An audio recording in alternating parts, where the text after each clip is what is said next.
Israel और Iran के बीच वर्तमान में तीव्र सैन्य टकराव चल रहा है, जिसे कई मीडिया रिपोर्टों में युद्ध के रूप में वर्णित किया गया है। ये संघर्ष पिछले कुछ हफ्तों से काफी बढ़ गया है।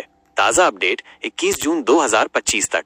हमले जारी, दोनों पक्ष एक दूसरे पर मिसाइलें दाग रहे हैं और हवाई हमले कर रहे हैं। ईरान इजरायल के शहरों जैसे तेल अवीव, हाइफा और बेयर शेवा को बैलिस्टिक मिसाइलों से निशाना बना रहा है, जबकि इजरायल ईरान के अंदरूनी सैन्य ठिकानों और परमाणु संयंत्रों को निशाना बना रहा है। परमाणु कार्यक्रम इजरायल का दावा है कि उसने ईरान के परमाणु संयंत्रों पर हमला किया है और ईरान के परमाणु हथियार विकास में शामिल defensive innovation and research organization (SPND) को निशाना बनाया है। इजरायल को आशंका है कि ईरान परमाणु हथियार बना सकता है, जिसे वो अपने लिए अस्तित्व का खतरा मानता है। अमेरिकी हस्तक्षेप। अमेरिकी B-2 स्टील्थ बम वर्षकों को गुआम की ओर जाते हुए देखा गया है, जिससे यह अनुमान लगाया जा रहा है कि अमेरिका ईरान की भूमिगत परमाणु साइटों पर बंकर बस्टर बमों का इस्तेमाल कर सकता है। हालांकि अमेरिका ने अभी तक सीधे युद्ध में शामिल होने से दूरी बनाए रखी है। जान माल का नुकसान। दोनों तरफ से भारी जान माल का नुकसान हुआ है। ईरानी सरकारी मीडिया के अनुसार इजरायली हमलों में अब तक 430 से अधिक लोगों की मौत हुई है और 3500 से अधिक घायल हुए हैं। इजरायल में भी इमारतों को नुकसान पहुंचा है और नागरिक घायल हुए हैं।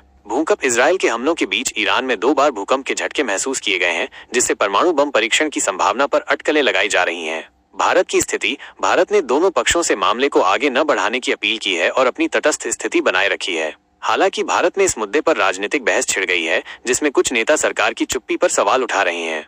पृष्ठभूमि और प्रमुख मुद्दे। इजरायल और ईरान के बीच दुश्मनी पुरानी है, जो 1979 में ईरान में इस्लामिक क्रांति के बाद शुरू हुई। इससे पहले दोनों देशों के बीच अच्छे संबंध थे। मुख्य मुद्दों में शामिल हैं ईरान का परमाणु कार्यक्रम। इजरायल ईरान के परमाणु कार्यक्रम को अपने लिए सबसे बड़ा खतरा मानता है और आशंका जताता है कि ईरान परमाणु हथियार बना सकता है। क्षेत्रीय प्रभाव। दोनों देश मध्य पूर्व में अपना प्रभाव बढ़ाने की कोशिश करते हैं। ईरान विभिन्न प्रॉक्सी समूहों जैसे हिजबुल्लाह और हमास को समर्थन देता है, जिन्हें इजरायल अपनी सुरक्षा के लिए खतरा मानता है। सीधा टकराव। हाल ही में ये संघर्ष 1 अप्रैल को दमिश्क में ईरानी वाणिज्य दूतावास पर इजरायली हमले के बाद और तेज हो गया, जिसके जवाब में ईरान ने 13 अप्रैल को इजरायल पर मिसाइल और ड्रोन हमले किए।